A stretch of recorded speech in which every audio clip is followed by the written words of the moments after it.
Então, gente, é um dos ativos, provavelmente um dos ativos identificáveis mais difícil de ser mensurado, tá? Imagine que você esteja querendo comprar de uma outra empresa. Quanto você estaria disposto a pagar por ela? Então, percebe o desafio que é você identificar um ativo intangível, né? É, você mensurar o valor de um ativo intangível, tá? Então é complicado, é difícil mesmo, tá? Quanto que você estaria disposto a pagar pela marca da empresa? Então não é algo que muitas vezes está mensurado ali no balanço da empresa, tá? Porque, gente, a marca, por exemplo, nós podemos dizer assim que ela pode ser colocada um ativo como intangível da empresa quando você adquire essa marca numa combinação de negócios. Por quê? O que seria uma combinação de negócios? A tua empresa, por exemplo, uma empresa vai adquirir uma participação societária numa outra empresa. E essa outra empresa tem uma marca, um nome, né, que é um nome que está registrado e que tem que é muito bem visto pela sociedade, que é uma marca conhecida, né, que as pessoas conhecem, seja para o bem ou seja para o mal, né, porque pode ser benquista, como pode ser malquista, né, mas se ele está adquirindo ali, provavelmente seja algo ali que já esteja, né, disseminado ali entre a sociedade, né? Então, ele está adquirindo uma participação societária, por exemplo, numa empresa, ou está adquirindo uma empresa, vamos supor que ele está comprando uma empresa, e essa empresa já tem essa marca, né? Imaginem o que aconteceu esses tempos atrás, foi a Natura que comprou a Avon, né, se eu não me engano. Então, você imagine, é a Natura comprando o Avon. A Natura está comprando tudo do Avon, né? A fábrica, a indústria, mas ela está comprando a marca também, né? Porque ela não pretende acabar com essa marca, ela vai continuar com a marca do Avon. Então, isso é o que, gente? Isso é um ativo intangível, né? E aí é necessário analisar quanto que vale essa marca que a empresa está adquirindo, né? Que a Natura adquiriu, por exemplo. Quanto que vale a marca do Avon? Então, muitas vezes não é só aquilo que está registrado. Eu odeio essas motos barulhentas, gente. Não sei se vocês escutaram aí, mas não é fácil, não. Então, às vezes pode ser que esteja registrado já, por exemplo, o Avon, pode ser que no balanço do Avon, a marca Avon esteja registrada no ativo intangível, tá? Aí fica mais fácil, né, de você, da Natura, poder identificar qual que é o valor dessa marca. Pode até fazer um ajuste ao valor justo, que seria o quê? Quanto que essa marca vale no mercado hoje, né? E poder registrar essa marca na Natura com o valor o valor justo que ela entende que vale ali da marca Avon naquele período que ela está fazendo aquela aquisição, né? Mesmo que não esteja registrado, vamos supor que o Avon não tivesse a marca Avon registrada no ativo intangível, que eu acho muito difícil, mas vamos supor, né, que não estivesse. Mesmo assim, quando a Natura comprou o Avon, ela pode separar a marca, né, é, estabelecer um valor para essa marca, um valor justo, e fazer ali a discriminação disso no balanço da Natura, tá? Então, mesmo que não esteja registrado na outra empresa a marca, quem está comprando pode registrar essa marca, tá? Agora, o que você não consegue é fazer, por exemplo, registrar no ativo intangível da tua empresa o valor da marca da tua empresa. Por exemplo, eu criei uma empresa, a Mari Rodrigues Limitada, né? Aí eu criei essa marca, tá? O que que eu fiz? Eu fui lá, registrei a marca no registro de patentes, tá? Então a marca é minha, exclusiva. Gastei com dinheiro em publicidade para fazer publicidade em cima desse nome, tá? E Gastei lá R$ 100 para registrar lá na Marcas e Patentes esse nome, tá? Será que eu posso, né, pegar esses valores que eu gastei, os valores que eu gastei com publicidade e lançar como ativo intangível da empresa? Tá? Vão pensando nisso que nós vamos falar um pouquinho mais para frente, tá bom? Então, vamos lá. Um ativo intangível, ele é... Professora, Sim, sim. eu posso perguntar? Uhum. Então, no caso, por exemplo, da marca, a Avon tem a marca e a Natura comprou a empresa. No caso ali, se eu só vou comprar a marca se a empresa exigir que eu compre a marca, ou eu posso comprar a empresa fechada com a marca e tudo sem ter esse valor, se ele não tiver no ativo? Aí depende do contrato, né? Aham, Vamos supor aham, que a Avon falasse assim, eu não vou vender a marca para a Natura, eu só vou vender a fábrica, o maquinário, né, os produtos. sim, Ela até aham, poderia fazer isso, tá? aham, Mas se ela fizer um contrato que ela está comprando a marca e tudo, né, as fábricas, as máquinas, os produtos, aí ela vai estar comprando as duas coisas. Por isso que a gente fala uma combinação de negócios. Por quê? Porque ela compra aham, a empresa e ela compra a marca junto. A marca vem junto com a empresa que ela está comprando, sabe? Então, mas aí uhum. vai depender do contrato que os dois fizerem. Não existe assim uma regra engessada, digamos, né? Então, o contrato pode ser tanto fechado sem ter a marca, como ele pode ser vendido separadamente, a marca e a empresa. Se a Depende do empresa, contrato. se a empresa Avon tiver a marca Avon registrada no ativo intangível dela, ela pode vender só a marca se ela quiser, entendeu? Porque Uhum, ela tem uma mensuração dessa marca no balanço dela, digamos. Tá? Agora, aham, se a uhum, Avon não tivesse a marca Avon registrada no ativo intangível, aí já não seria possível ela vender a marca, somente a marca, uhum, entendeu? uhum. Aí vamos Ok, supor que a obrigada. Avon, de nada, vamos supor que a Avon não tivesse registrado essa marca no balanço dela. A Natura comprasse a Avon, por mais que a Avon não tivesse registrado, quando a Natura comprasse, ela poderia separar e poderia registrar no balanço da Natura a marca Avon separadamente, sabe? Por quê? Porque daí ela faria um levantamento, por exemplo, de quanto que valeria a marca no mercado hoje. E ela poderia, na hora de trazer esses dados para o balanço da Natura, fazer essa separação da mesma forma, tá? Mas já a Avon não conseguiria vender a marca separadamente da empresa.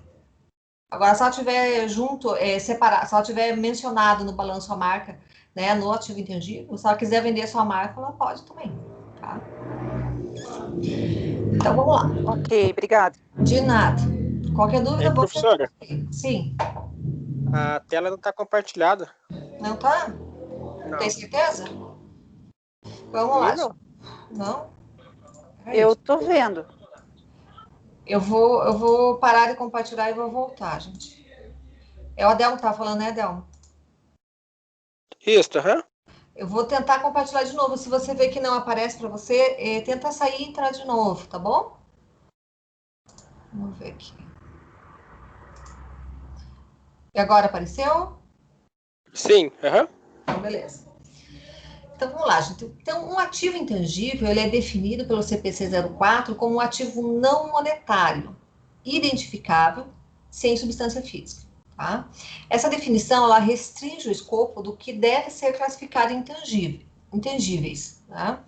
Então, por que que ela faz essa restrição? Tá?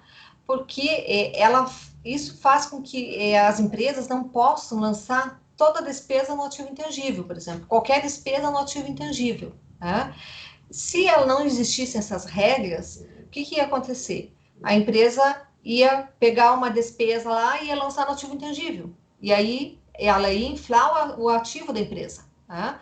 E, consequentemente, ia aumentar o lucro da empresa. Então, ela estaria fazendo, de repente, ela ficaria muito fácil dela fazer uma manipulação de dados, né, do balanço da empresa. Tá? Então, é por isso que, até anteriormente ali, a lei 11.938 ali, que é que trouxe as novas regras da contabilidade internacional, não existia ativo intangível, né? Era tudo classificado no imobilizado, e existia o ativo diferido, tá?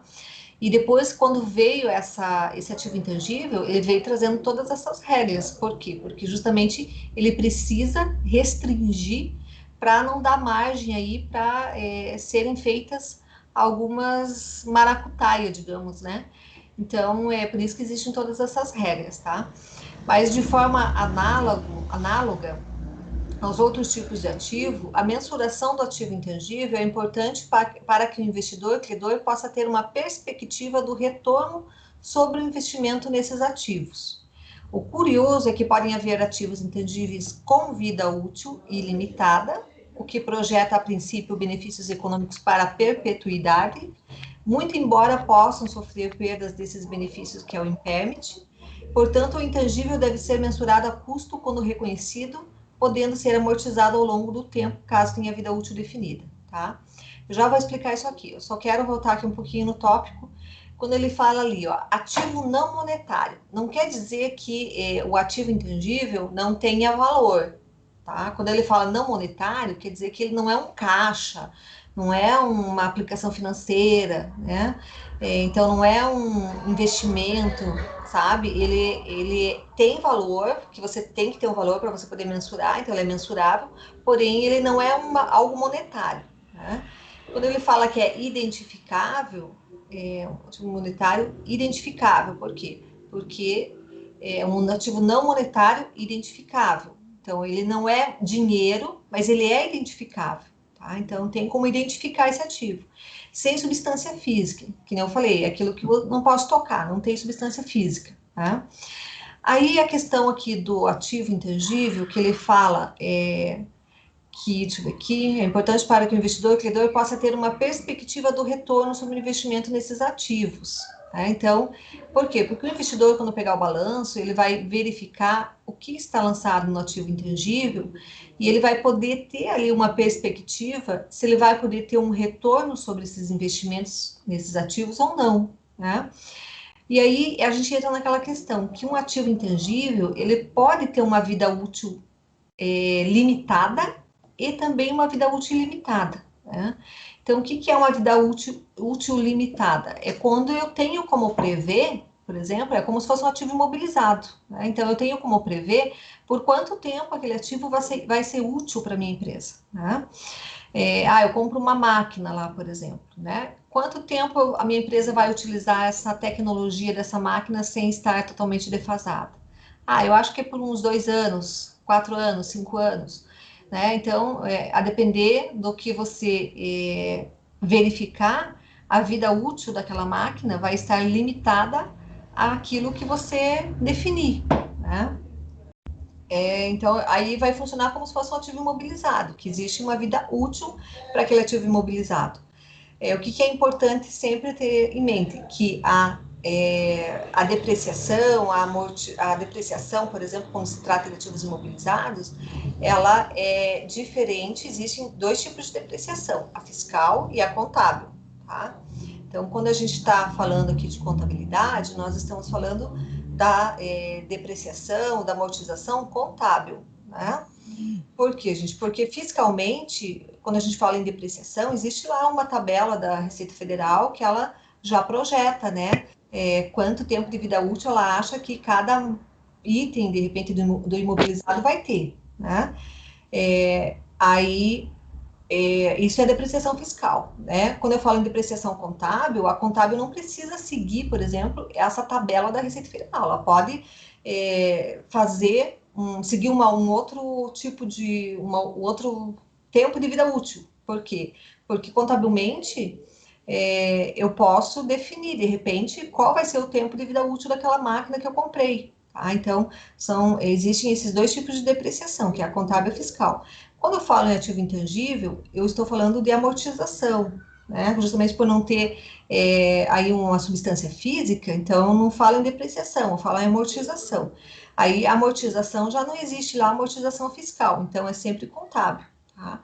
Então, quanto tempo eu vou utilizar, por exemplo, aquele software que eu estou comprando? comprei um software que vai ser classificado como ativo intangível.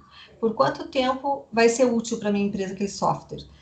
A parte de tecnologia é um pouco complicada, até porque a tecnologia avança muito rápido, muda muito, né? Então, uma tecnologia que hoje é de ponta, daqui a alguns meses até pode ser que já esteja defasada, né? Então, é necessário que a empresa verifique por quanto tempo ela vai utilizar aquele ativo intangível, tá?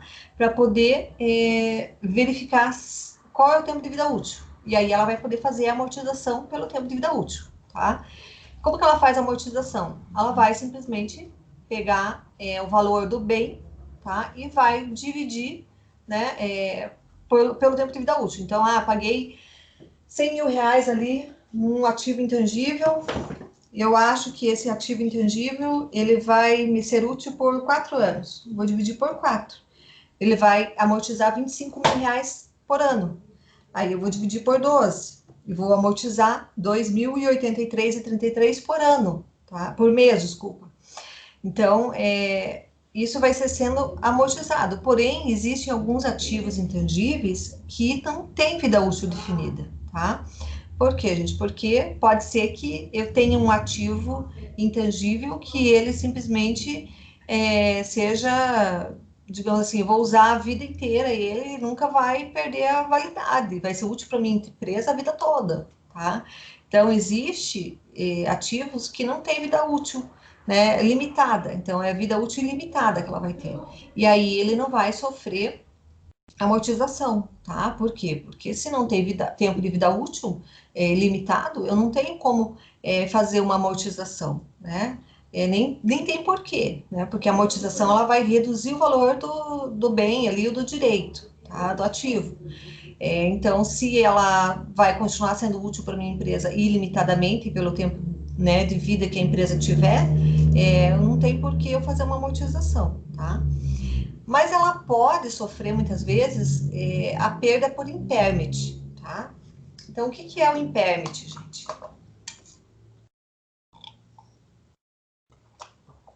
O impairment, ele é tipo assim, todo ano a empresa ela precisa pegar o balanço dela ali, verificar os ativos dela e ver, por exemplo, eu tenho lá uma marca, né, de uma empresa registrada lá no meu ativo intangível, não vai sofrer amortização, porque não tem tempo de vida limitada, mas eu preciso fazer uma análise de impairment, que seria o quê? Verificar como que está essa marca no mercado hoje. Será que essa marca, ela continua com aquele valor que ela estava registrada?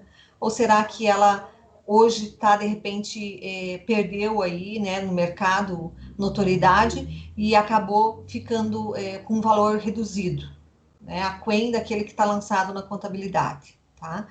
Então, eu preciso fazer essa verificação, digamos assim, anualmente dos meus ativos para verificar se algum ativo que está lançado no meu balanço, ele não perdeu valor, tá?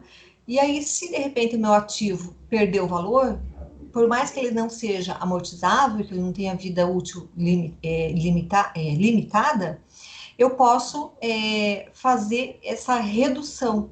Por quê, gente? Porque, como a gente falou lá dos princípios contábeis, qual alguns dos princípios contábeis que eles trazem o quê? Que o balanço tem que retratar a realidade da empresa, né?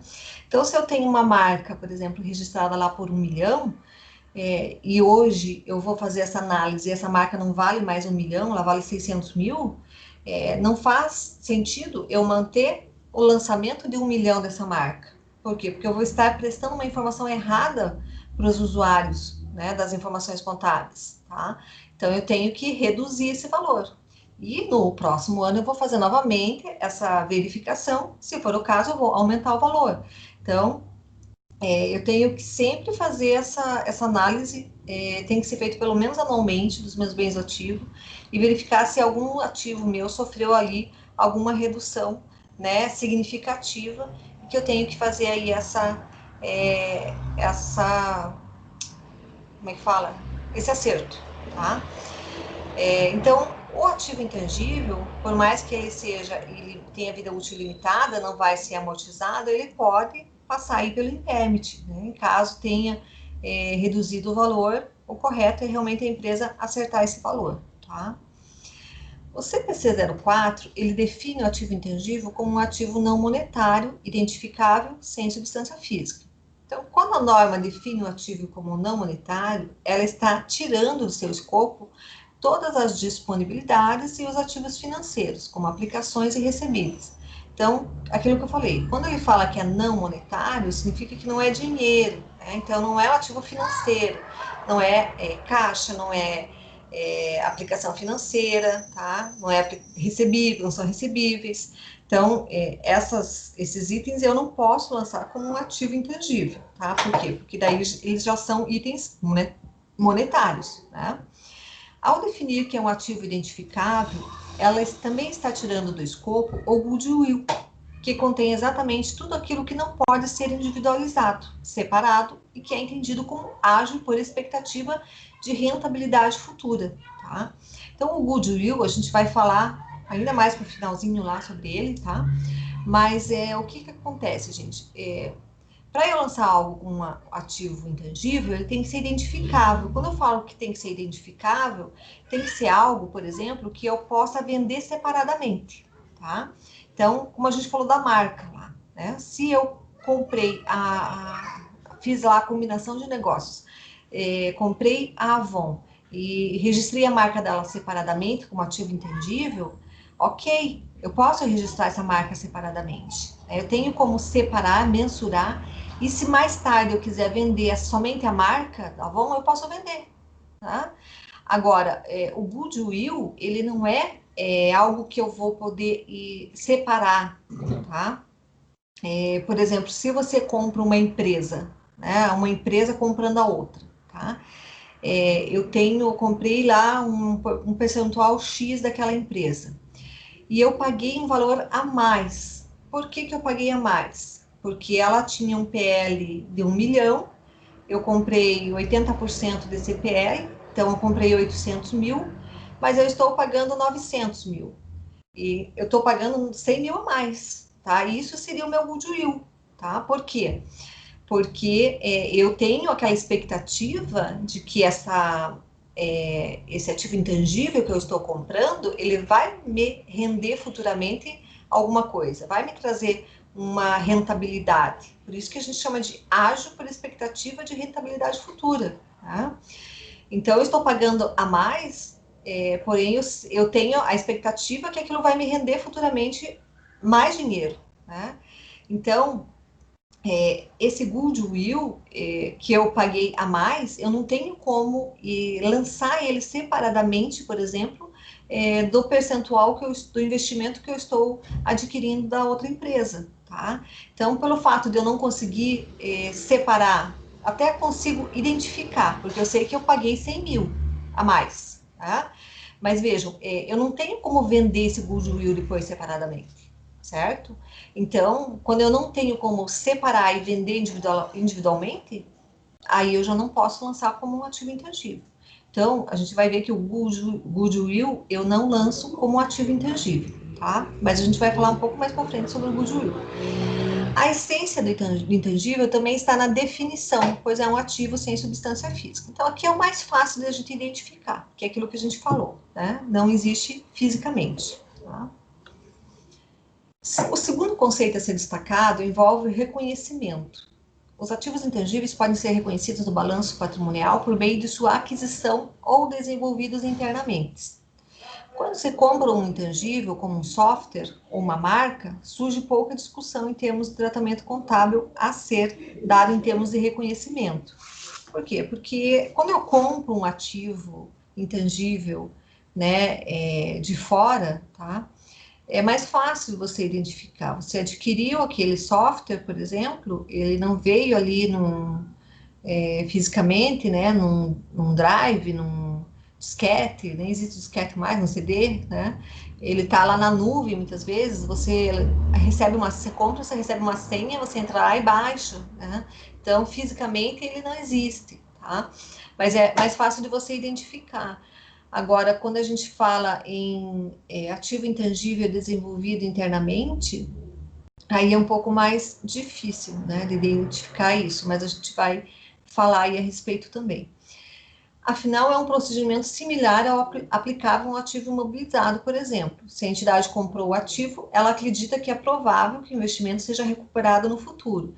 Então, nesse caso, se você compra um software, que nem eu falei, adquiriu, né, esse software aí no mercado, é mais fácil você identificar. Então, é como se você estivesse comprando um ativo imobilizado, só que ele não existe fisicamente, né? Ela acredita realmente que aquele software vai trazer ali, tá? Um investimento, vai trazer ali perspectivas, né, dela recuperar no futuro esse investimento, ok? Então, a situação mais complicada é quando nós falamos do intangível desenvolvido internamente. Ó, vamos para os exemplos que, com exemplo assim, eu vejo que a gente consegue entender um pouco melhor, tá? Digamos que eu esteja criando uma agência de turismo e neste momento eu tenha dado o nome a ela de INT Viagens. Digamos também que eu gastei R$ 100 em propaganda da INT Viagens, na expectativa de que minha agência se torne conhecida e que ela consiga vender muitos pacotes turísticos. Será que eu estaria enganando os meus investidores e credores caso eu divulgasse um ativo intangível de R$ 100 referentes à marca que está sendo desenvolvida internamente? Né? Então, ó, vai aí para a gente pensar, né? Será que se eu gastei R$ 100 na propaganda da marca que eu criei e eu lançasse essa marca por R$ 100, eu estaria ou não estaria enganando os meus investidores, né? Dizendo que a minha marca vale R$ 100, tá? Veja, eu estou desenvolvendo internamente isso. Por quê? Porque eu não estou adquirindo uma marca de uma outra empresa, né? Perceba que pode ser uma informação enganosa, sim, pois eu não posso dizer, apesar de haver uma expectativa, que é provável que eu obtenha pelo menos R$ 100 de dinheiro no futuro com o uso da marca, tá? Então, qual que é a questão aí de para você classificar como um ativo intangível? É você ter ali uma expectativa de que você vai ter um retorno financeiro no futuro com o registro desse ativo intangível, tá? Então, se eu gerei ele internamente, gastei lá R$ 100 em propaganda e registro esses R$ 100 como meu ativo intangível, como minha marca, tá? Eu estou, de certa forma, enganando os investidores. Por quê? Porque eu não tenho como ter certeza de que essa marca vai me render alguma coisa futuramente, né? Vai me dar algum dinheiro no futuro. Então, se eu não tenho certeza disso, é diferente de você estar adquirindo uma marca, né? Porque quando eu adquiri a marca da Avon, por exemplo, eu já sei, é uma marca conhecida, é uma marca que está no mercado há tanto tempo, eu já tenho como mensurar o valor. Eu sei que isso, eu tenho como dizer que essa marca pode vir a me dar uma expectativa de rentabilidade futura, né? Então, eu tenho essa mensuração, né? Já quando é uma marca que eu estou no começo e eu estou desenvolvendo minha marca interna, eu não tenho base nenhuma, né, para dizer que isso vai me dar, que eu vou poder recuperar esses R$ 100 que eu gastei no futuro, tá? Então, além de não ser possível identificar o quanto a marca foi beneficiada com a propaganda de maneira isolada de outros ativos, não há evidência ou histórico de que todo esse gasto com propaganda provavelmente irá ser recuperado, já que depende da reação dos potenciais clientes, tá? Portanto, nem todos os ativos intangíveis gerados internamente podem ser reconhecidos quando algum gasto é incorrido. Então, não é só porque eu tive um gasto, né, e que eu vou classificar ali, de repente, como um ativo intangível, né? A norma, ela estabelece princípios e definições sobre quais são os tipos de ativos que podem ser reconhecidos e em que situações eles podem ser reconhecidos. Então, no caso da marca, o ativo só poderia ser reconhecido no balanço patrimonial caso seja adquirido, incluindo os casos em que é adquirido por meio de combinação de negócios. Então, em que momento, em que casos que a marca de uma empresa pode ser reconhecida no balanço patrimonial, gente? Quando eu adquiro ela, né? Ou adquiro ela separadamente, ou eu adquiro ela numa combinação de negócios, tá? Aí sim eu posso registrar essa marca como o meu ativo intangível, tá? A norma contábil procura, em princípio, fazer com que as demonstrações financeiras reflitam a realidade econômica da entidade, o que significa exibir um balanço que esteja mais próximo possível da representação do valor da empresa. Por outro lado, a norma também precisa proteger investidores e credores de possíveis informações enganosas. Entretanto, é possível que o normatizador contábil encontre situações no futuro em que possa trazer intangíveis para dentro do balanço com segurança na informação, tá? Mas, a princípio, porque aí você fica muitas vezes naquela questão. Ah, mas então, professora, se eu não reconhecer esse gasto, né, como um ativo intangível, será que eu não estou enganando os meus usuários das informações contábeis também? Porque eu estou deixando, né, de registrar aí essa informação, tá? Mas vejam, a princípio, né,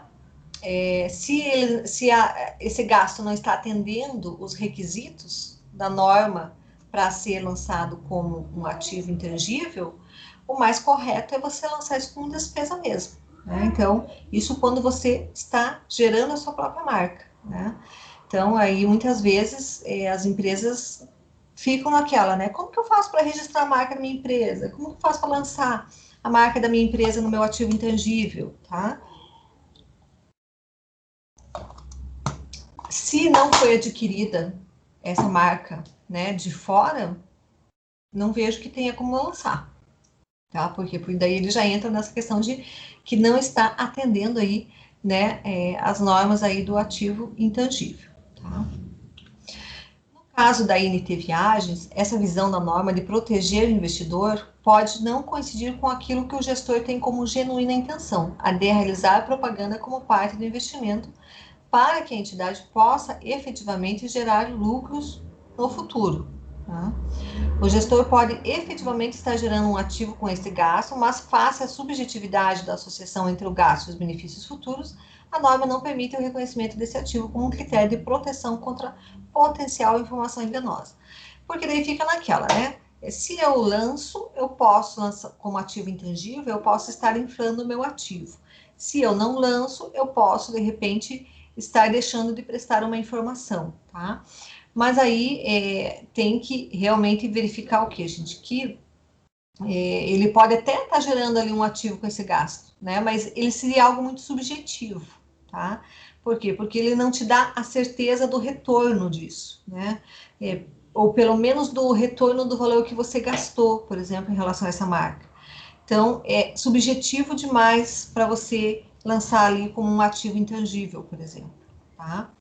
Mas, né, como diz aqui, ó, é possível que o normatizador contábil, né, as normas contábeis, de repente venham encontrar no futuro aí, né, situações em que eles podem, de repente, trazer algum intangível para dentro do balanço, desde que tenha ali a segurança da informação, tá?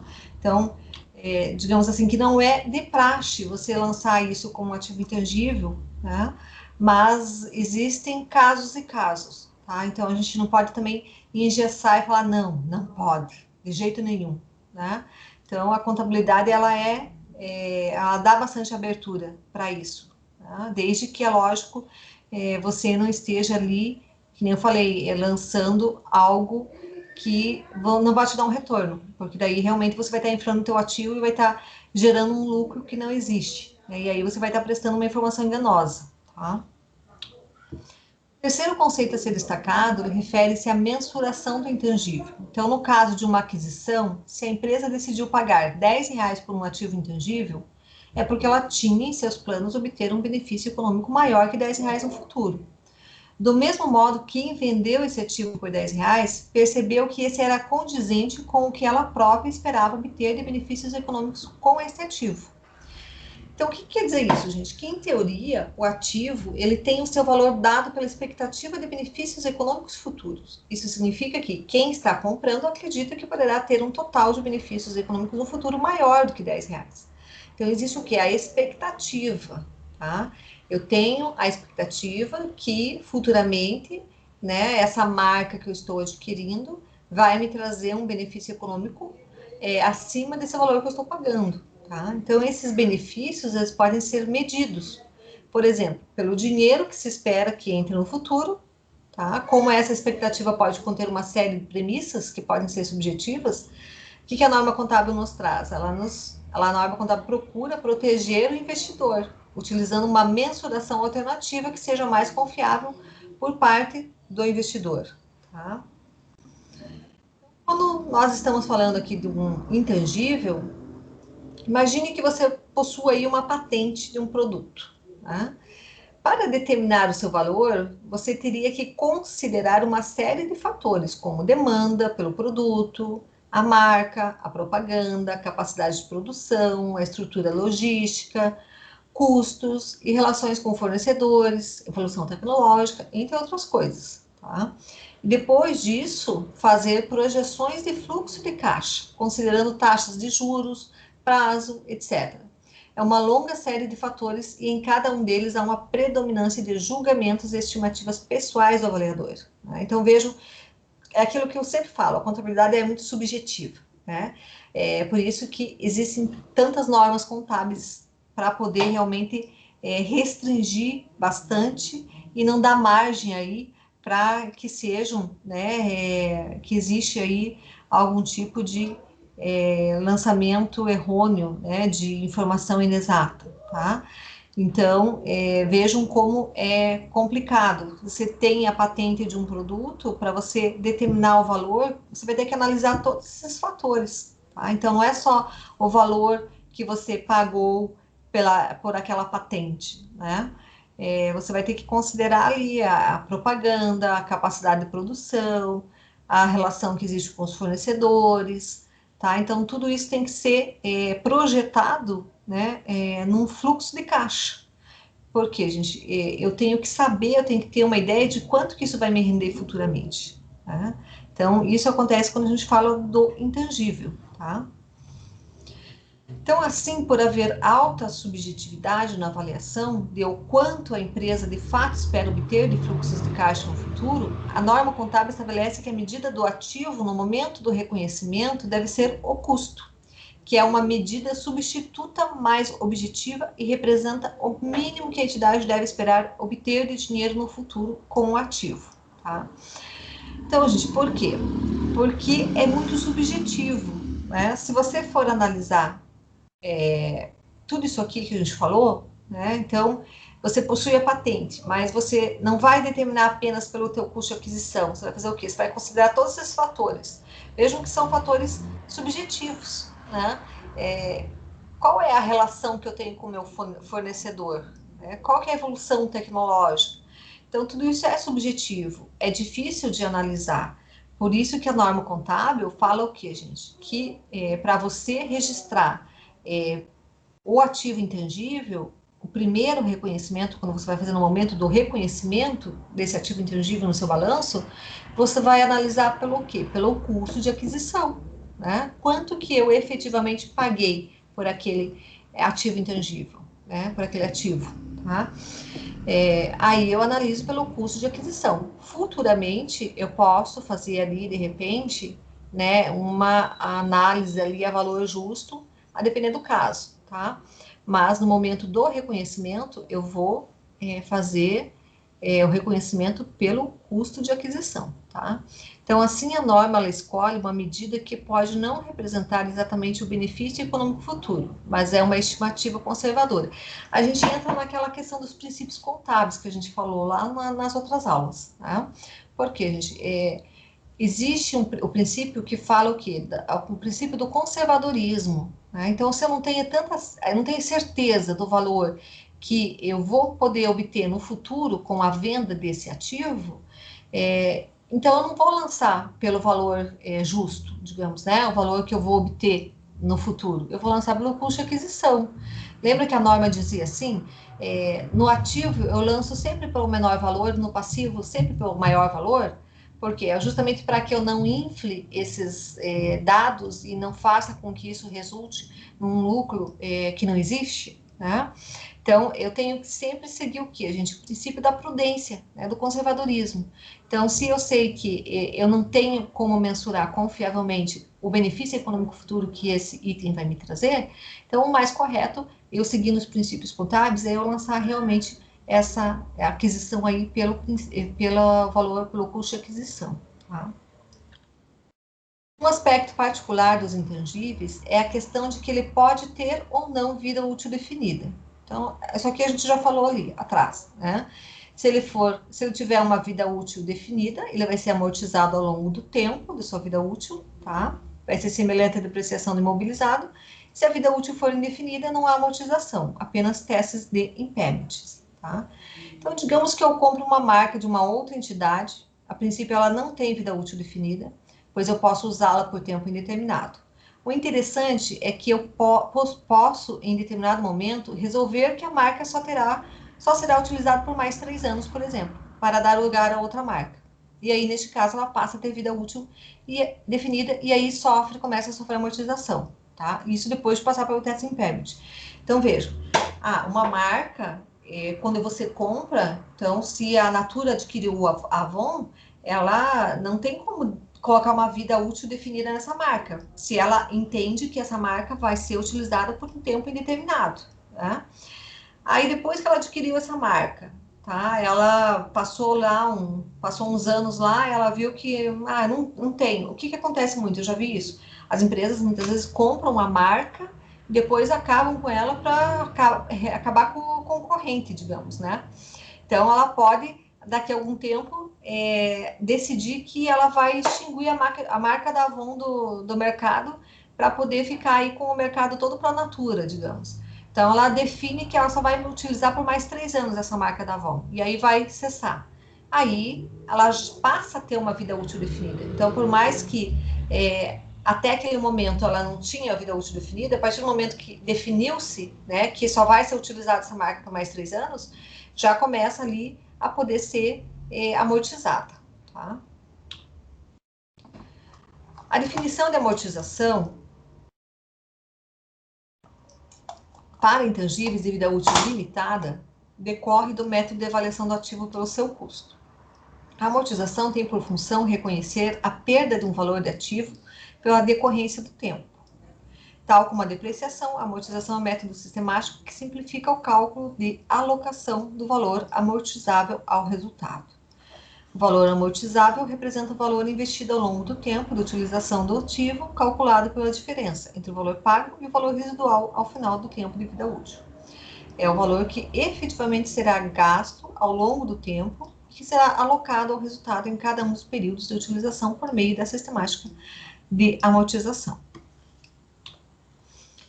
Então, assim, a gente antes ali da Lei 2973 de 2014, né, que trouxe aí todas as modificações, né, que adaptou a legislação tributária ao tratamento contábil, dado aos intangíveis, não existia e não havia nomenclatura intangível na legislação brasileira. Então, quando tinha ali o software, ele era tratado como imobilizado, tá? Marcas e patentes eram classificados como ativo diferido, tá? E existia também a questão dos gastos pré-operacionais, que eram tratados como ativos também classificado ali no ativo diferido, né? E essas modificações, elas consideraram não apenas a nomenclatura, como também o reconhecimento e a mensuração desses intangíveis, né? Por quê? Porque não é, às vezes a gente fala assim, mas mudou a nomenclatura, né? Não existe mais gastos pré-operacionais, tá?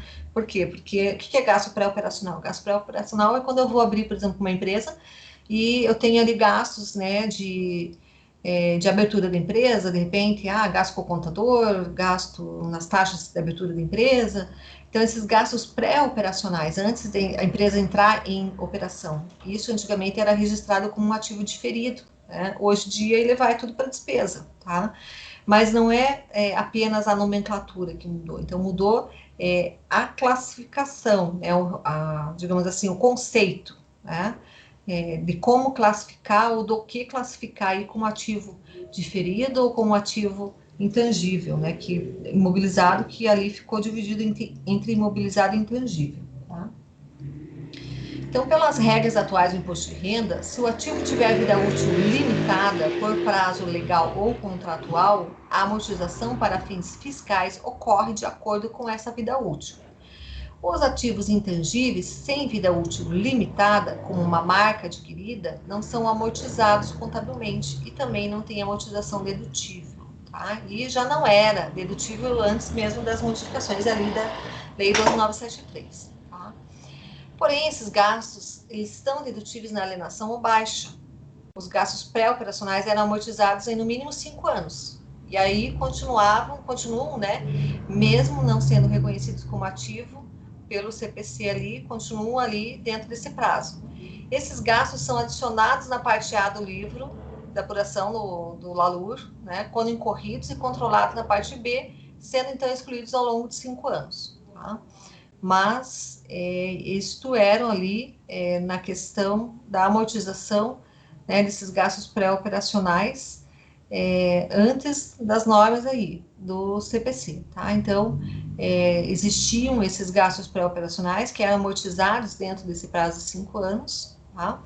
Mudou as regras, mas aquilo que já estava lançado como ativo, como gasto pré-operacional, fiscalmente, ele continuou ali durante esse prazo, né, sendo adicionado ali na parte A do LALUR, na regra fiscal, tá? Por quê? Porque já vinha, né, anteriormente, então a regra fiscal não mudou, tá? De acordo com a definição de ativo intangível, o ativo deve ser identificável, o que exclui a possibilidade de contabilizar o goodwill como intangível. Então, esquece o goodwill, que ele não vai ser lançado como um ativo intangível, tá? Por quê, gente? Porque o goodwill, ele advém da sinergia entre os ativos identificáveis ou que não podem ser reconhecidos separadamente, porque não existe como, que eu falei para vocês, não existe como eu vender, por exemplo, separadamente o goodwill. Então, por mais que eu até identifique, eu sei quanto que foi que eu paguei, né, de ágio ali, na aquisição de uma empresa, eu não vou poder vender isso separadamente. Tá? Então, o intangível, ele é identificável se puder ser separado da entidade e ser vendido, transferido, licenciado, alugado ou trocado, como é o caso de uma marca ou um software. E é também identificável se resultar de direitos contratuais ou outros direitos legais, como é o caso de direitos autorais, por exemplo. Né? Então, se eu não posso vender, não posso transferir, não posso licenciar, não posso alugar, não posso trocar, então quer dizer que eu não posso lançar ele com um ativo intangível. Tá? Esse princípio de identificação, ele restringe a possibilidade de se contabilizar um ativo intangível que pode não ser separável, como é o caso de uma carteira de clientes. Olha, isso aqui é interessante, gente. Por quê? Porque tem muita gente que quer lançar, por exemplo, tem lá uma carteira de clientes antiga, né, de muitos anos, e quer lançar aquilo como um ativo intangível, por exemplo, tá?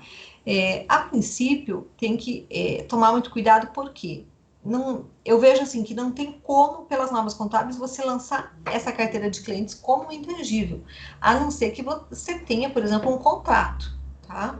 Então, se existir uma relação contratual, tá? Aí pode até lançar aí a carteira de clientes como um intangível. Mas se não tem não tem um contrato, não tem como. Por quê? Porque digamos assim, o principal também do ativo intangível é você ter o controle sobre esse ativo. Tá? Se você não tem um contrato entre você e esses teus clientes, contrato que eu digo assim, de fidelidade, né? Mesmo que você tenha um contrato de fidelidade, você não tem como garantir, por exemplo, que aquele cliente vai só adquirir produtos seus. Tá? Não existe essa lógica, né? Nós estamos num capitalismo, então cada um compra de quem quiser, né? De onde for mais barato. Então, não tenho como pegar, por exemplo, todos os clientes que eu tenho registrados que compram da minha empresa e lançar essa carteira de clientes como ativo intangível, porque eu não tenho controle disso. Hoje ele compra de mim, amanhã ele compra do meu concorrente, amanhã ele pode não comprar mais de mim, né? Então, a não ser que eu tenha, como diz aqui, um contrato, né? Mas aí não seria um contrato, né? Seria algum outro tipo de contrato que, por exemplo, existe. Aí você não estaria lançando o cliente exatamente, você estaria lançando o contrato que você tem como um ativo intangível, tá? E aí sim poderia, né, até acontecer aí, tá? Mas é um pouco complicada essa situação. Entretanto, há casos em que a carteira de clientes pode ser vendida por se tratar de um conjunto de contratos em andamento, que poderia ser identificado como um ativo intangível no balanço do adquirente. Então, por quê, gente? Porque se você não tem o controle sobre o teu cliente, né, você não pode garantir que ele só vai comprar de você, você pode vender essa tua carteira de clientes? né? Você não pode, tá? Então, se você não pode vender essa carteira de clientes, você já está ali dentro daquela regrinha, já está fora da regrinha, digamos assim, do ativo intangível, tá? Então, para você registrar como ativo intangível essa carteira de clientes, você teria que ter o controle sobre essa carteira de clientes, poder identificar e poder vender isso separadamente, tá? Então, para isso, teria que ter um contrato ali, né, exclusivo, digamos, né, de exclusividade ali entre você e esse cliente. Tá? Para ser identificado como ativo, é necessário que a entidade o controle, o que significa que ela deve ter o poder de obter benefícios econômicos futuros e restringir o acesso a terceiros a esses benefícios. Então, veja, aquilo que eu falei, ele deve ter o poder, né, de obter benefícios econômicos futuros e restringir o acesso a terceiros. Né? Eu não, no caso de clientes, por exemplo, eu não tenho como restringir, né, que terceiros tenham acesso a esses clientes. Tá? Então, aí já não existe aí a questão da exclusividade. Né? Então, por exemplo, se a entidade possui o direito legal sobre uma patente, ela pode dizer que controla o ativo. Entretanto, é interessante notar que nem sempre é possível dizer que a entidade possui o controle de um intangível desenvolvido. Tá? Então, digamos que a entidade promova um treinamento para os seus colaboradores. Tá? Apesar desse conhecimento obtido poder trazer ali benefícios econômicos futuros para essa entidade, não é possível dizer que a entidade controla o intangível do conhecimento ou habilidade que está na mente dos seus colaboradores.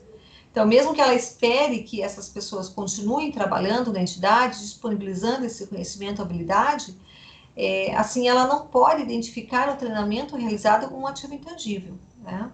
Então, vejam, né, como é complicada essa questão, né, gente? Porque eu possuo ali o direito legal sobre essa patente, né? Então, se a entidade possui esse direito legal sobre a patente, ela pode dizer que controla, tá? Mas se ela faz aí essa questão de desenvolver, só um pouquinho, gente.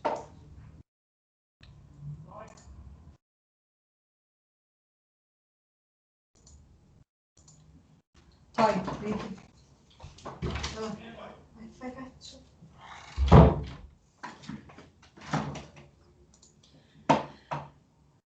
Só um pouquinho, vamos voltar aqui.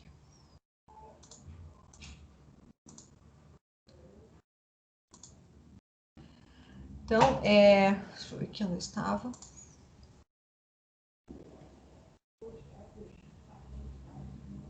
Quando a gente fala em um ativo, né, desenvolvido internamente, é por isso que eu falo, é mais difícil de você identificar, tá? Por quê? Porque eu preciso ter o controle sobre esse ativo que eu estou desenvolvendo. E aí gera essa questão que nem traz aqui no exemplo, né, desse treinamento. Esse treinamento vai gerar benefício econômico futuro para a entidade? Provavelmente sim, porque esses colaboradores vão estar aprendendo alguma coisa e vão disponibilizar esse aprendizado que eles obtiveram no trabalho na empresa.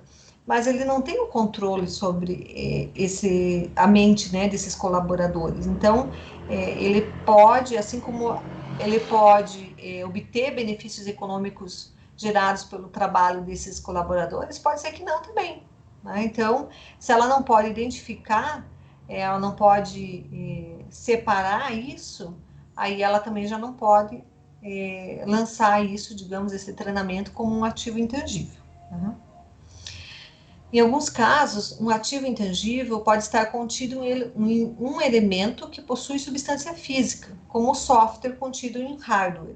Ó, vejam, aqui nós temos um caso, por exemplo, de quando você compra um computador e já vem ali com o software do Windows, por exemplo. Né? Ele já vem junto, acoplado no computador, tá? E aí você não tem como lançar separadamente esse software do computador, né? Então, nesse caso, você vai avaliar qual elemento é mais significativo. Será que o hardware não funciona sem o software específico, por ser parte integrante dele? Ou será que o software depende do computador, né, do hardware, tá? Então, você vai analisar, né? Por quê? Será que o fato do software integrar ali, né, no hardware, né? Será que ele pode ser tratado como ativo imobilizado? Então, o que você vai perceber? Que você vai identificar o que é mais importante, né? Então, será que esse hardware, ele não funciona sem o software? Ah, ele funciona, né? Se você quiser instalar como é que é o nome daquele outro programa? Que o Windows, ele é pago, né? Existe... agora me deu um branco aqui, mas existe um outro software, né? Que não é pago. Então, que você consegue instalar no seu computador e trabalhar normalmente. Então, o hardware não depende desse software Windows para poder funcionar. Tá? Então, nesse caso, quando você compra o computador já com o software incluído, ele vai ser lançado tudo como imobilizado, tá? Você não separa, né?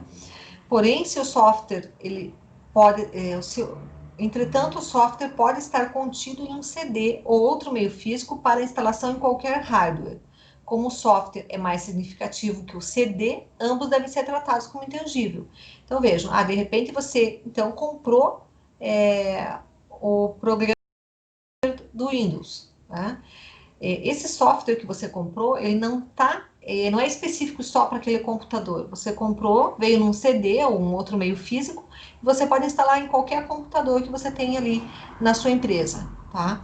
Isso, e aí ele vai ser tratado como um software, né? Por quê? Porque o software é mais significativo do que o CD. O CD que é o meio físico no qual ele veio acoplado, né? Então, aí o software é mais importante. Você precisa daquele software. Aí sim você vai lançar o valor da compra daquele software integralmente como um ativo intangível, por exemplo. Ah, mas e o CD? Quanto que vale o CD que veio, né, o CD, o meio físico ali, onde veio o programa? Não tem por que separar, né? Porque o CD ele vai ser insignificante, né? O importante é o software que está dentro do CD. Você não vai fazer nada com aquele CD. Então, aí você lança o valor total como um ativo intangível, tá? Então, o critério de reconhecimento de um ativo intangível define se o item pode ser exibido no balanço patrimonial e a partir de qual momento. A norma define que um ativo intangível deve ser reconhecido como ativo apenas se for provável que benefícios econômicos futuros associados ao item serão gerados em favor da entidade, se o custo do item possa ser mensurado confiavelmente. Tá? Então, ele precisa reconhecer, como eu posso dizer, adotar, né? Ele tem que estar dentro dessas duas normas. Né? Tem que ser...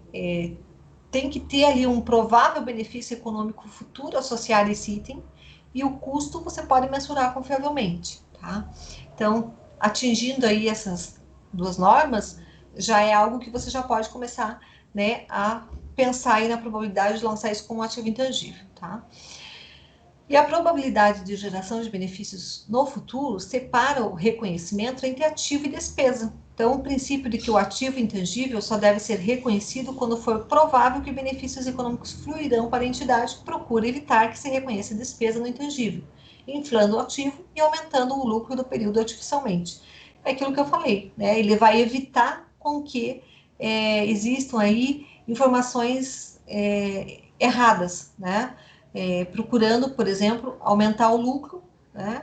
E fazendo com que os investidores, os usuários das informações contábeis, acabem tendo aí uma visão errada do balanço da empresa. Tá?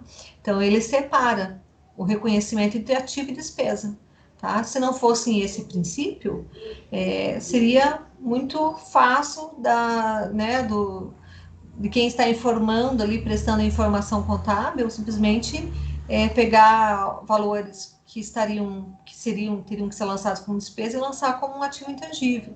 E aí acabar aí, né, prestando uma informação errônea, tá?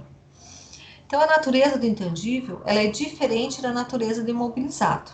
por exemplo, é difícil adicionar ou substituir uma parte de um intangível, tá? Não dá para dizer que um gasto com promoção de uma marca é similar ao acoplamento de um novo mecanismo que aumenta a capacidade de uma máquina. Por isso, gastos subsequentes raramente são reconhecidos como ativos intangíveis. Aqui, gente, é quase a mesma coisa, é a mesma coisa do imobilizado. Por quê? Quando você compra o imobilizado, você lança, né, pelo custo de aquisição. O que pode fazer parte do custo de aquisição do imobilizado?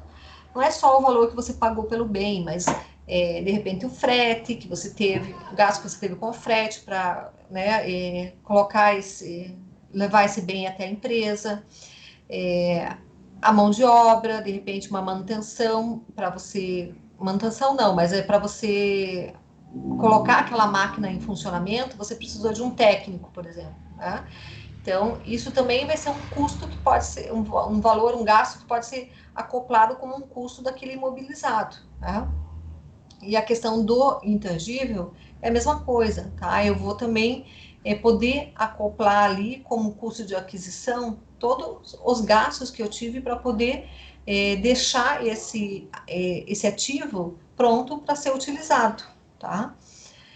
E aí, nesse caso, né, quando a gente fala ali, por exemplo, no ativo tangível, né, que seria imobilizado, pode acontecer, por exemplo, de você comprar um caminhão, por exemplo, para uma empresa, uma transportadora, principalmente, e de repente o motor daquele caminhão dá problema, tá? E aí você precisa trocar o motor daquele caminhão. E aí você vai fazer o quê? Você vai substituir. Você compra um motor novo, você vai fazer o quê? Você vai lançar esse motor novo no ativo imobilizado também, tá? Porém, o que tem que observar no caso do ativo imobilizado? Se eu compro um caminhão, eu tenho uma expectativa, por exemplo, que o motor daquele caminhão vai durar por 20 anos. Mas aí acontece de chegar ali no 10º ano e aquele motor dá problema.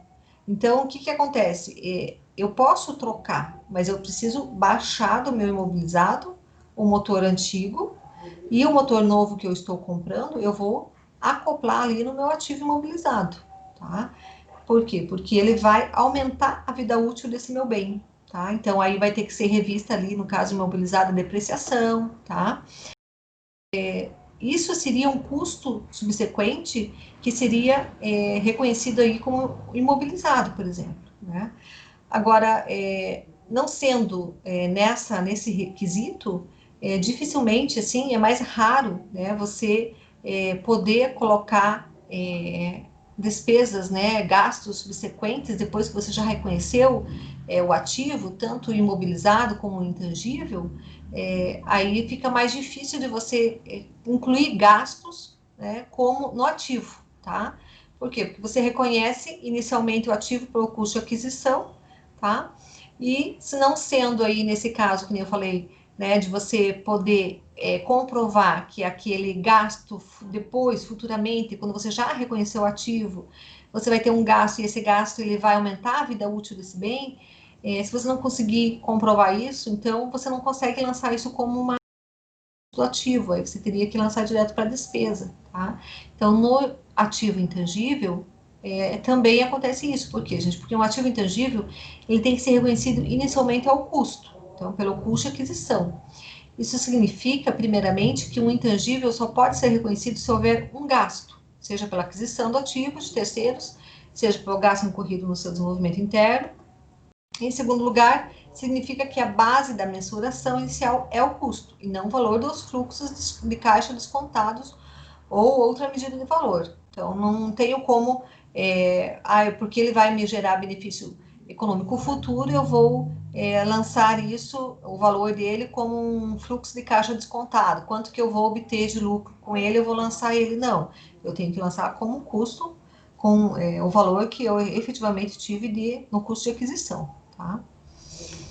E de acordo com o CPC 04, o custo de um item no ativo intangível é adquirido separadamente.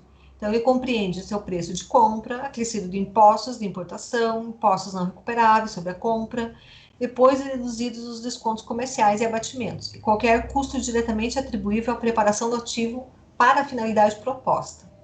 assemelha-se muito ao tratamento dado à mensuração do imobilizado adquirido. Então, da mesma forma, né, que eu comentei, que você trata o imobilizado, aqui você também vai tratar o ativo intangível. Por quê? Porque o valor do custo do ativo intangível vai compreender o mesmo valor que você costuma lançar ali para o ativo imobilizado, o preço de compra, os impostos, né, de importação, se você for um ativo importado, todos aqueles impostos que não são recuperáveis sobre a compra, você pode lançar como um custo, tá?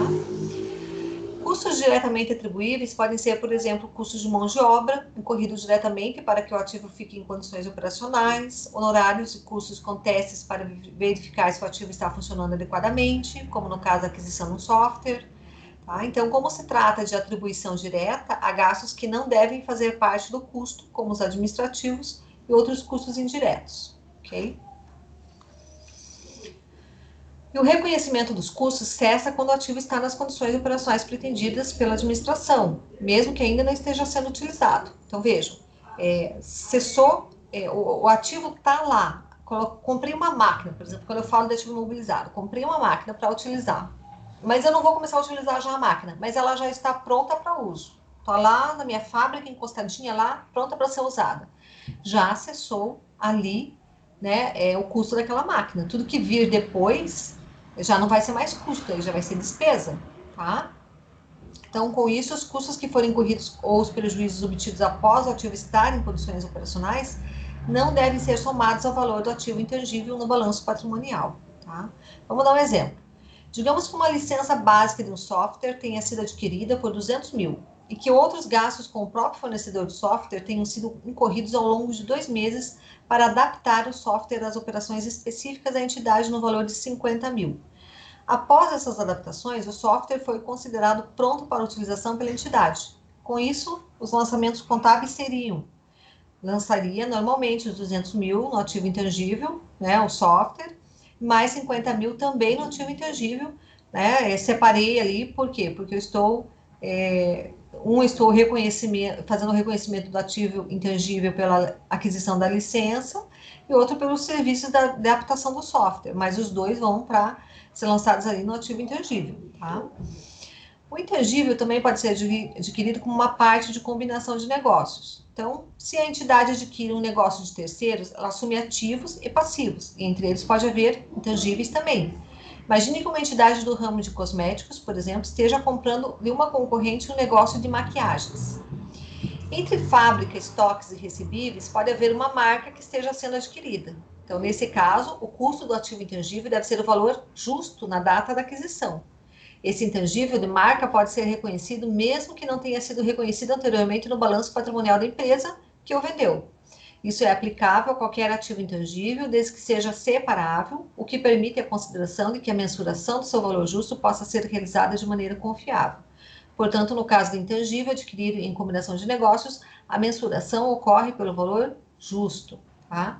Então, é aquilo que a gente já comentou, né? Mesmo que a marca não esteja lançada no balanço, né, de quem está vendendo, eu posso reconhecer, eu estou comprando, né, está vindo a empresa junto com a marca, eu posso separar isso na hora de fazer o lançamento e lançar a marca como um ativo intangível, tá? E reconheço pelo valor justo, daí, né? O que seria o valor justo? É quanto vale aquela marca no mercado hoje, tá? Então, além de situações de aquisição, um ativo intangível gerado internamente também pode ser reconhecido no balanço patrimonial. Então, aqui nós vamos falar um pouco sobre o ativo intangível quando ele é gerado internamente, né? E aí, existem algumas coisinhas um pouquinho mais difíceis de você identificar aqui nesse caso, tá? Por quê, gente? Porque a geração interna, ela é uma situação mais delicada do que a aquisição, tá? Em termos de reconhecimento, pois reconhecer no ativo um gasto que não representa propriamente um ativo pode gerar uma informação enganosa para investidores e credores, pois ao mesmo tempo em que o lucro divulgado ficaria maior do que de fato é, o ativo também ficaria maior, e aí daria uma impressão de que os benefícios futuros, né, são maiores do que de fato seriam, tá? Então, né, o CPC 04 faz o quê? Ele estabelece uma série de restrições ao reconhecimento de intangíveis gerados internamente, tá? Uma delas, né, é separar, tá? tá? Separar o que é a fase de desenvolvimento e o que é a fase de pesquisa, tá? Então, o que o ativo CPC 04 fala? Enquanto a empresa tiver na fase de pesquisa, ela não pode gastar esses gastos que ela tiver com a pesquisa do novo produto, por exemplo, como um ativo intangível. Por quê?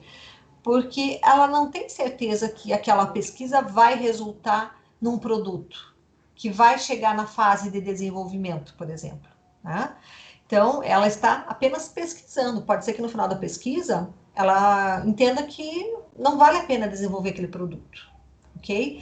Então, vejam que não tem como lançar os gastos com a pesquisa como intangível. Por quê? Porque ela não tem certeza que benefícios econômicos futuros vão ser retornados para essa entidade após a finalização da pesquisa, né? Quando que ela pode, então, lançar como intangível essa geração interna desse intangível, né?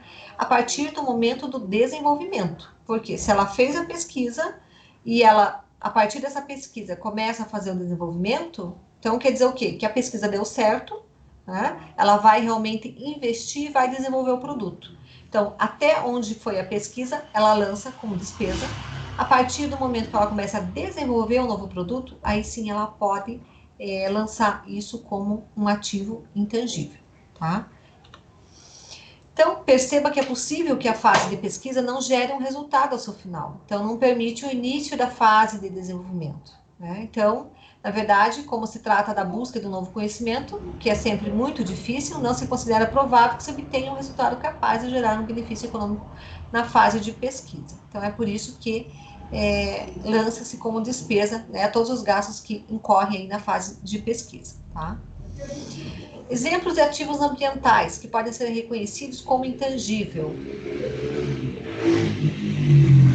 O que vocês acham, gente? O que nós podemos citar de exemplos de intangíveis na parte ambiental, gente? Porque nós falamos aqui sobre intangível, né? O que é o intangível, mas aí agora vamos voltar um pouquinho mais para a parte ambiental aí. O que será que eu posso dar de exemplo, né, de ativos ambientais que podem ser reconhecidos como ativo intangível? O que vocês acham? Me falem.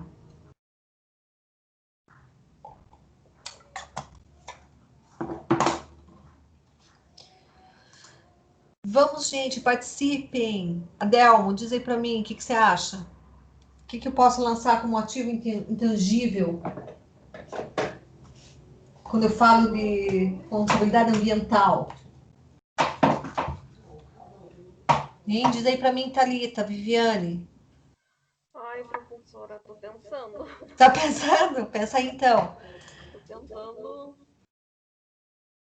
A gente falou o quê, gente? Que o intangível, ele faz o quê? Ele é algo que não é físico, né? Mas que eu posso mensurar com confiabilidade ali o valor, né? Então, vamos imaginar assim, se eu faço um projeto ambiental para essa empresa, será que eu não poderia lançar ele como ativo intangível, né? Existe ali, aí a gente já entraria na fase ali do ativo gerado internamente, né? Por quê? Porque a empresa vai lá e desenvolve um projeto ambiental que vai ser desenvolvido pela empresa, tá? O projeto em si, se está na fase de pesquisa ou apenas de elaboração do projeto, de repente ele entraria naquela fase de que não pode ser lançado como intangível porque está na fase de pesquisa, né? Está na fase de elaboração do projeto. Mas a partir do momento que ele começa a desenvolver aquele projeto, vejam, ele vai poder ser mensurado com confiabilidade, ele vai trazer benefícios econômicos futuros para essa entidade, tá? Porque ele vai melhorar a imagem, a reputação da empresa, isso é um benefício econômico também. Vejam que quando eu falo em benefício econômico, eu não estou falando só em dinheiro, muitas vezes, né? Eu posso estar falando também, por exemplo, na questão de melhorar a imagem da empresa, tá? Isso é um benefício econômico que também pode ser gerado futuramente para a empresa, né? Então, a professora falou isso, ó. Posso falar? Pode, claro. Eu lembro que, se eu não me engano, acho que foi no início da faculdade que foi mencionado alguma coisa sobre pesquisa mesmo. Eu não lembro agora qual professor mencionou isso. E ele falou que, por exemplo, que nem o professor estava falando aí, enquanto existe uma pesquisa que não pode ser, ela está em fase de pesquisa, não pode ser cobrada, exige financiamento de uma outra empresa, parece que ele comentou alguma coisa, então pode ser também, esse projeto de pesquisa é um intangível também. Isso? Veja, se for, quando ele faz o projeto, é que daí, no caso, assim, dessa questão, não seria só uma pesquisa. Se ele já for o projeto, por exemplo, poderia ser um intangível, tá? Porque é um projeto e eu tenho certeza que esse projeto vai ser desenvolvido, tá? Agora, se eu estiver só fazendo uma pesquisa ali para ver se vale a pena eu desenvolver um projeto, aí as despesas que eu tiver com essa pesquisa, eu já não poderia lançar como um ativo intangível. Por quê? Porque eu não tenho certeza se esse projeto vai ser desenvolvido ou não. Agora, a partir do momento que eu tenho certeza que eu estou fazendo esse projeto e esse projeto vai ser desenvolvido, aí já posso lançar como ativo intangível. Tá? Por quê? Porque daí eu já tenho certeza que ele vai me gerar algum benefício econômico futuramente. Aí, professora, Sim. eu vi ali também que a empresa que tem a ISO pode considerar como ativo intangível, né? Porque ela agrega valor, né? Exatamente, porque é um certificado, né? Veja, ela tem como se fosse um certificado, um título, né? E isso agrega valor também para a marca da empresa, para a empresa mesmo em si. Aí ela já poderia lançar isso como um ativo intangível também, tá? Poderia ser, deixa eu ver aqui, temos outra questão também, ó, da licença ambiental, por exemplo. A licença ambiental também poderia ser classificada como ativo intangível, tá? Por quê? Porque ela é um direito, né, é um título, é um documento, né, é algo, não é um documento porque não é tangível, mas é uma licença, né, que ela possui, tá? E essa licença, esse licenciamento ambiental, ele é uma condição essencial para que a empresa funcione. Então, a licença ambiental ela também pode ser considerada aí como um ativo intangível, né? Porque o que acontece se ela não tiver essa licença? Né? Aí, a inexistência do licenciamento ela é uma ameaça constante ao desenvolvimento das atividades da indústria, né, e econômicas. Então, ela precisa dessa licença. Se ela não tiver licença, significa que isso vai afetar futuramente ali o desenvolvimento dessa indústria, tá? Então, ela já conseguiria, por exemplo, lançar isso como um ativo intangível, essa licença ambiental também. O título também, tá? Título, né, da ISO 9.000, 14.000, 20.000, sei que mil que está aí já, né? Mas também é um certificado que valoriza a marca da empresa. Então, também entraria ali como um valor a ser lançado como um ativo intangível, tá? Ok.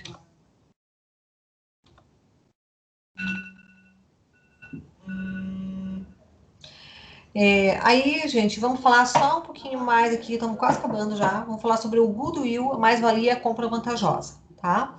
Então, né, a professora trouxe toda essa matéria aqui para vocês, para a gente poder falar de goodwill, vocês entenderem melhor um pouquinho como é que funciona e o que que é. Então, o que que é o goodwill, né? Ou o know-how, né? O goodwill, ele é o conjunto de elementos ligados ao intangível de uma empresa, né, manifestado na sua marca, na sua reputação, na capacidade de gerar receitas, tá?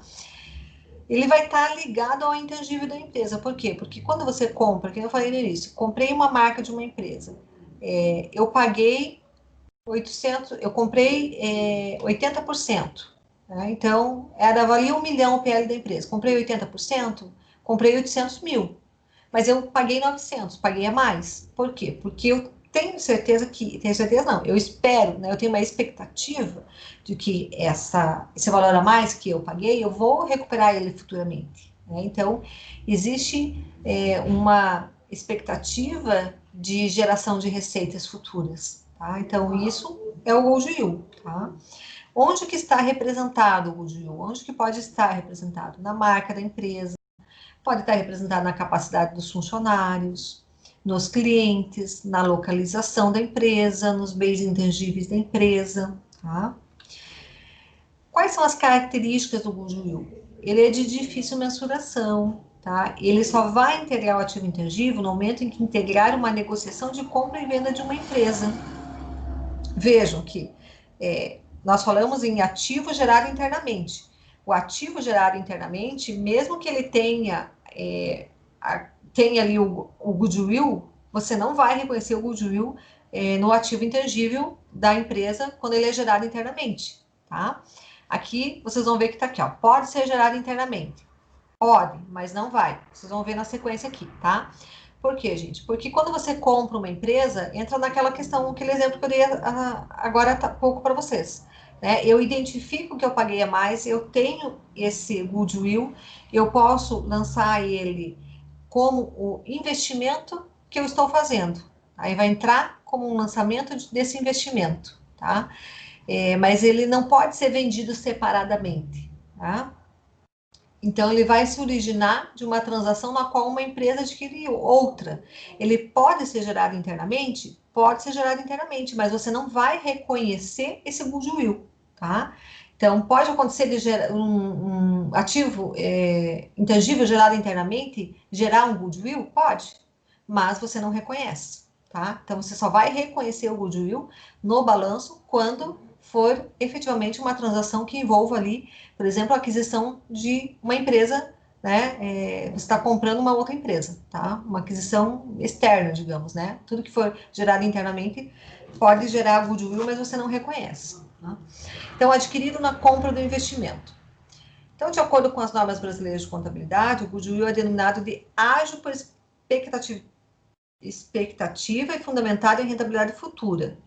O que é, então, gente? É o valor da diferença maior entre o custo de aquisição do investimento e o somatório entre o valor da ação do patrimônio líquido da investida e a mais ou menos valia, que corresponde à diferença entre o valor do patrimônio líquido e o valor justo dos ativos líquidos da investida na proporção da porcentagem da participação adquirida.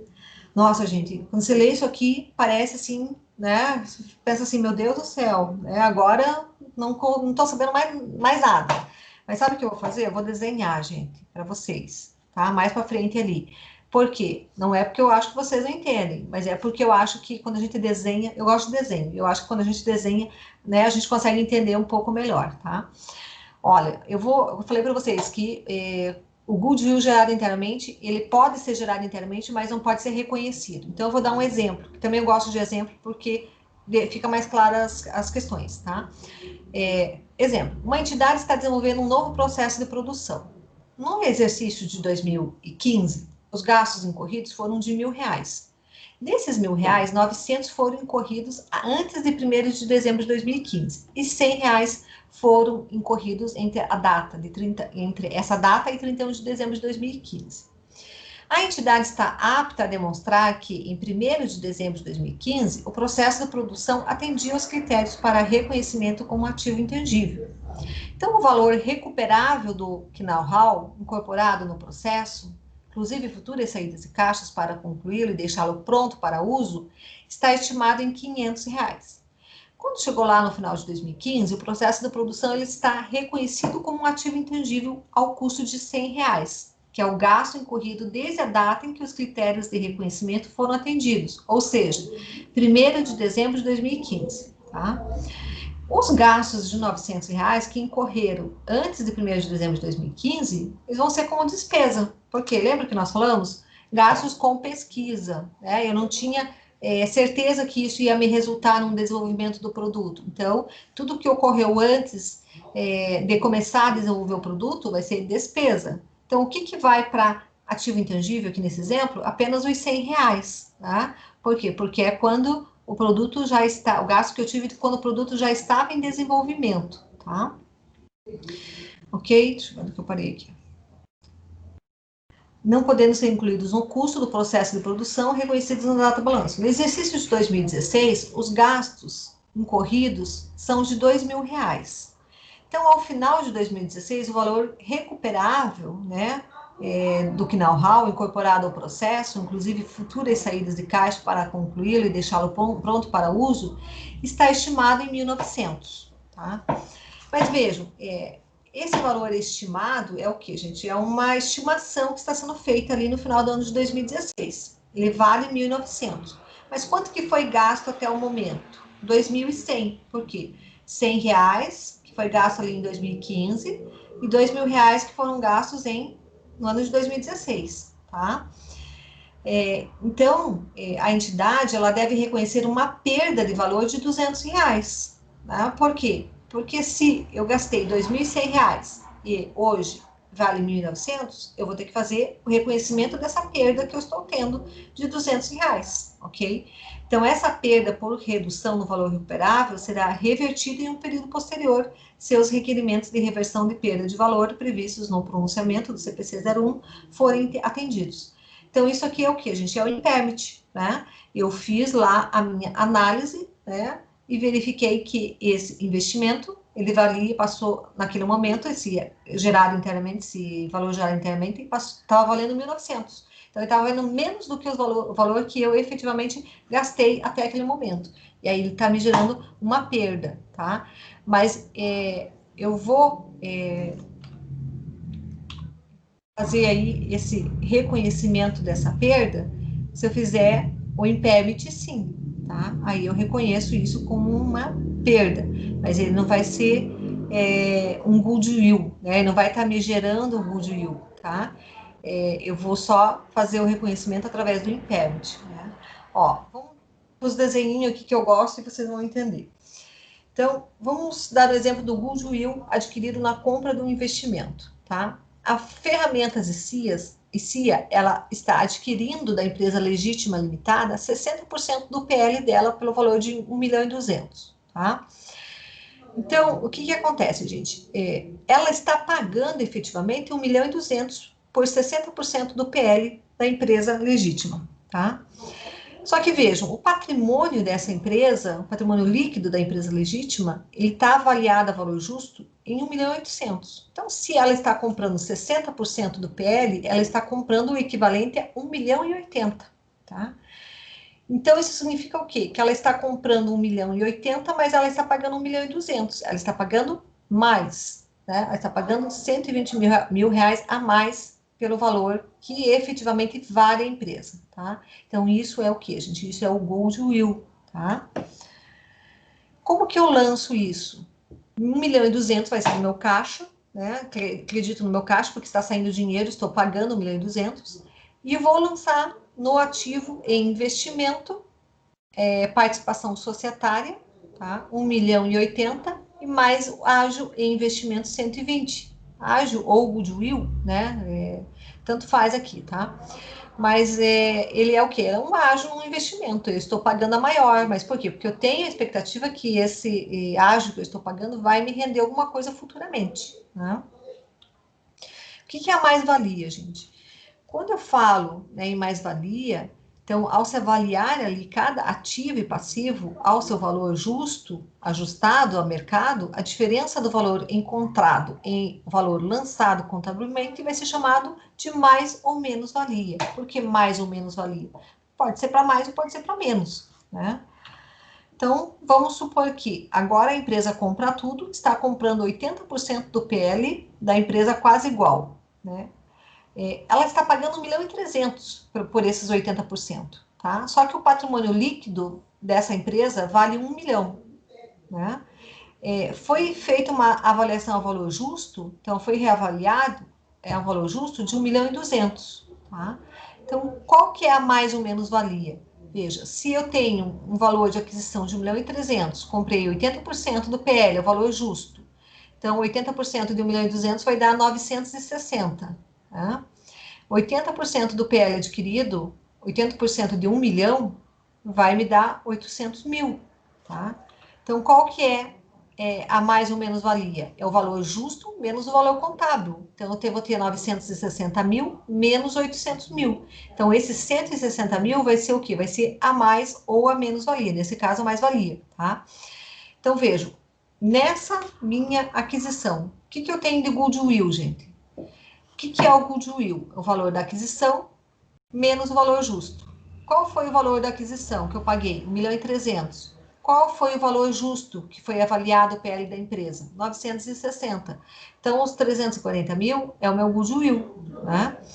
E a minha mais ou menos valia, nesse caso mais valia, é a diferença entre o valor justo e o valor contábil. Então, 960 mil menos 800 mil, que vai dar 160 mil, tá? Então, vejam, o goodwill e a mais-valia, né? Então, eu lanço ali o que, gente?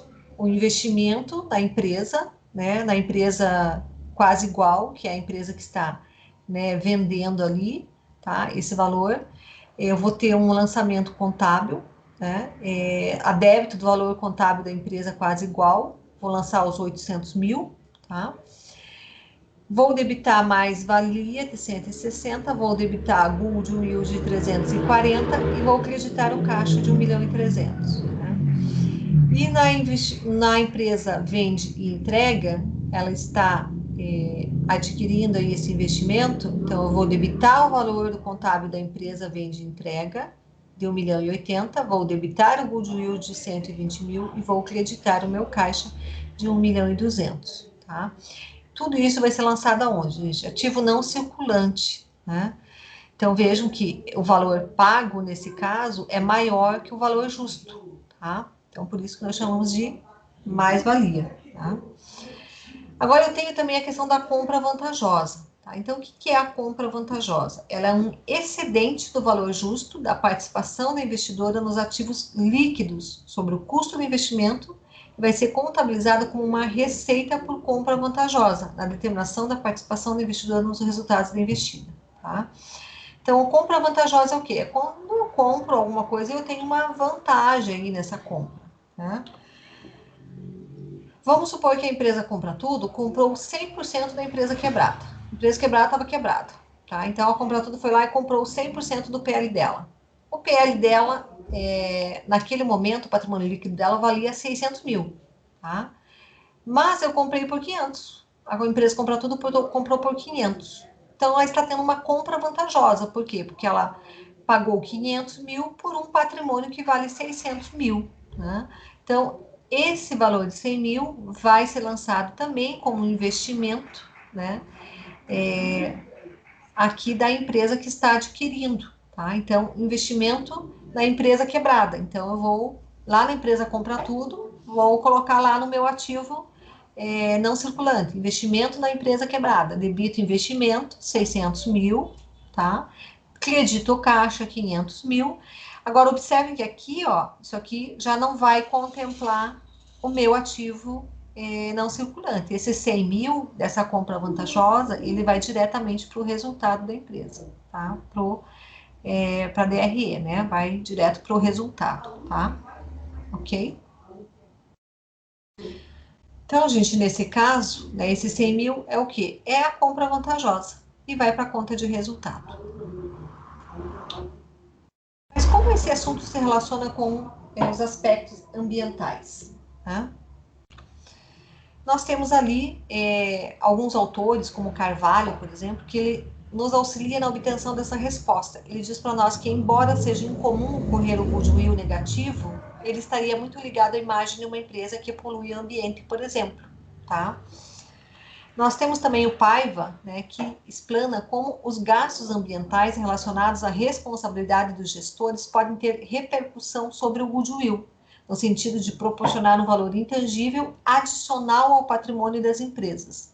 Então, ele fala o quê? Os gastos ambientais, entretanto, quando não tratados com a devida atenção e relegados a segundo plano, podem ser potenciais difamadores da imagem e causadores de futuros danos irreparáveis ao patrimônio da empresa. Tá? Então, algo que pode gerar aí um goodwill até negativo para a empresa.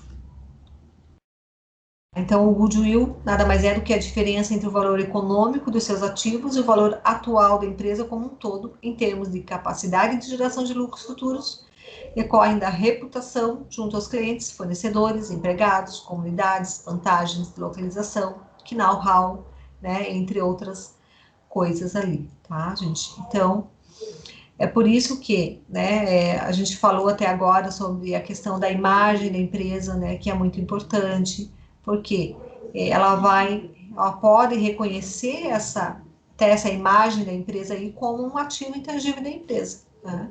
E o que pode vir a gerar aí um goodwill para a empresa, tá?